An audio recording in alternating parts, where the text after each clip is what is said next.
Poster में नहीं होता, आप देखा होगा, यहाँ से ज्योति निकल रही। जी गुरु और प्रभु एक है, आज मैं आपकी शरण में बहुत बहुत हर बार उठता हूँ, 1000 बार उठ चुका, लेकिन फिर गिर। खतरनाक रोग समझ लो इसे, ये ऐसा वायरस जैसा समझो फैलता जा रहा है। सबके पास स्मार्ट मोबाइल है। हमें लगता है कि जो बच्चे हैं उनको छोटा वाला मोबाइल देना चाहिए।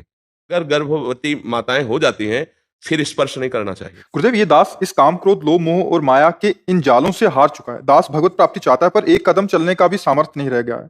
हे दयानिधि, मैं थक चुका हूँ, हार चुका हूँ। नाम नाम नाम।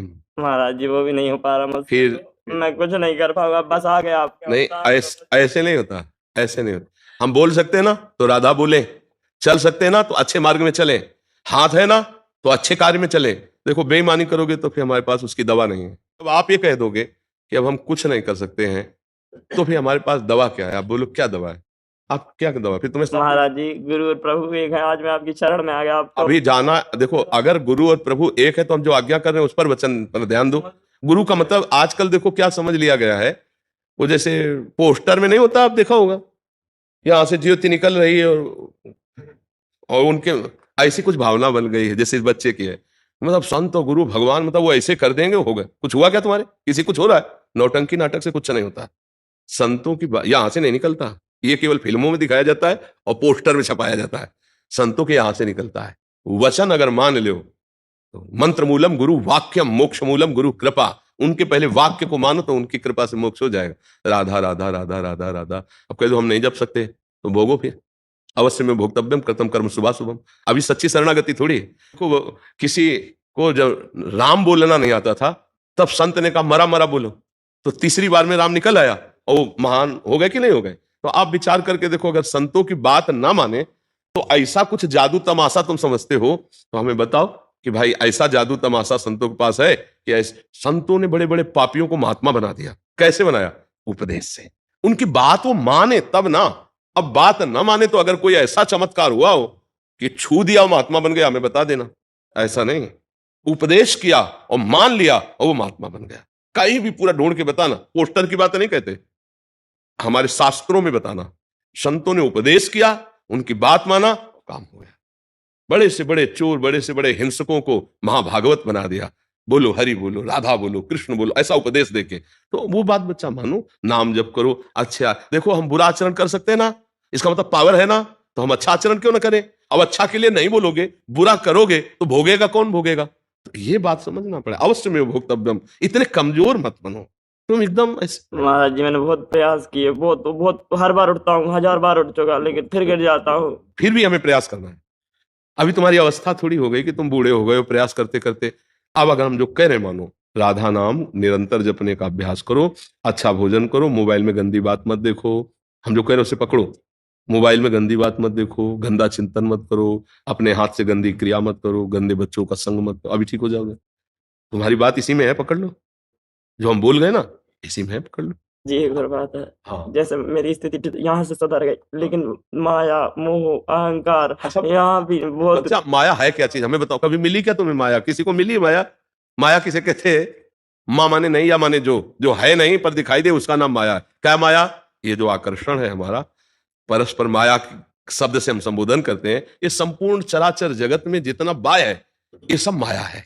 माया माने है नहीं, है कौन? श्री भगवान है। देखो, स्त्री में श्री भगवान है, पुरुष में श्री भगवान है, हर जीव में भगवान। क्या हम कभी भगवान मानते हैं किसी माता बहन को? तो फिर हमारी गंदी दृष्टि होगी तो भगवान फिर उसका दंड नहीं देंगे, जलोगे। फिर गंदी भावना तुम्हारी दंड देगी, तुम्हें जलाएगी। अगर हर माता बहन को ऐसे भगवत भाव से प्रणाम करो तो काम ही जागृत नहीं। अब एकांत में गंदी बातें मोबाइल से देखोगे, माताओं बहनों के प्रति गंदा भाव रखोगे तो फिर नष्ट तो हो ही जाओगे। फिर नहीं नष्ट हो। ये दैवी शक्ति है, कोई साधारण मत समझो। ये आद्या शक्ति जगदम्बा के अंश से है। जितनी स्त्रियां हैं शिव शक्ति के अंश से आप जैसे विराज, तो भाव से चलो। पाणी ग्रहण हुआ है मान लो गृहस्थी में, तो एक पत्नी का भाव उसी से अन्य सब माताओं के प्रति, बहनों के प्रति पवित्र भाव रखे। अब वो सब धीरे धीरे, अब ये जो आज हमारी नई पीढ़ी की जो दुर्दशा है उसका विशेष कारण दो है। एक है कुसंग बाहर मित्रों का, और दूसरा मोबाइल का। बहुत बड़ा कुसंग। बच्चे ऐसे ऐसे, ये तो मान लो बहुत कंट्रोल में बोल रहा है, ऐसे बच्चे उपस्थित हुए और उनको कैसे बताए? अब वो छोड़ नहीं सकते, वो देखना इतना व्यसन है। अब वो जो देख रहे हैं, वो चिंतन कर रहे हैं, वही गंदी बातें, ये जो राक्षसी भाव बच्चों में आ रहा है ना, मोबाइल कर रहा है। अब मोबाइल में अच्छी बातें भी हैं, देखो मोबाइल से ही आप यहाँ आए हो सुनकर सत्संग, नहीं तो अब अच्छी बात सुनी तो यहाँ आ गए, गंदी बात सुनते हो तो रो पड़े, क्योंकि गंदी बात तुम्हारे चित्त को व्यथित करती है। सबसे प्रार्थना है मोबाइल में जो गंदी बातें हैं इनको न देखो तो बहुत लाभ आपको मिल जाएगा। पर उसमें क्या है कि एकांत में कमरा बंद किए और फिर आप उसको देख रहे हो तो फिर जो दुर्दशा होगी, दुर्दशा, चित्त गंदा हो जाएगा। अब गंदा चित्त राक्षस है, वो कहीं भी टूट पड़ेगा।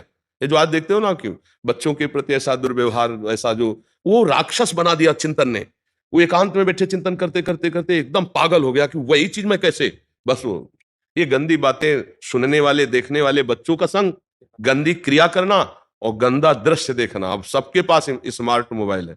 हमें लगता है कि जो बच्चे हैं उनको छोटा वाला मोबाइल देना चाहिए, बस फोन कर लो, बस इतना होना चाहिए। इसलिए होना चाहिए, आज का समय ऐसा है कि मोबाइल के बिना काम चलेगा भी नहीं बच्चों का। तो अब स्मार्ट इतने बड़े बड़े मोबाइल हैं, वो सब ज्ञान है उनको, और वो सब सर्च करके तो फिर अब वो बच्चे बहुत, अब जैसे बच्चा अभी क्या अवस्था है, खेलने कूदने की अवस्था, भी कोई विकारों से ग्रसित होने की अवस्था है, पर वो हार चुका है।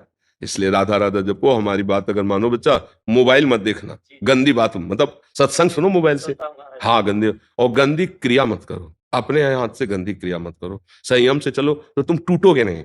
जो आज टूट चुके हो तुम, लोग समझते नहीं, ब्रह्मचर्य में एक महान पावर है, ब्रह्मचर्य एक आध्यात्मिक शक्ति है, चाहे स्त्री हो चाहे पुरुष।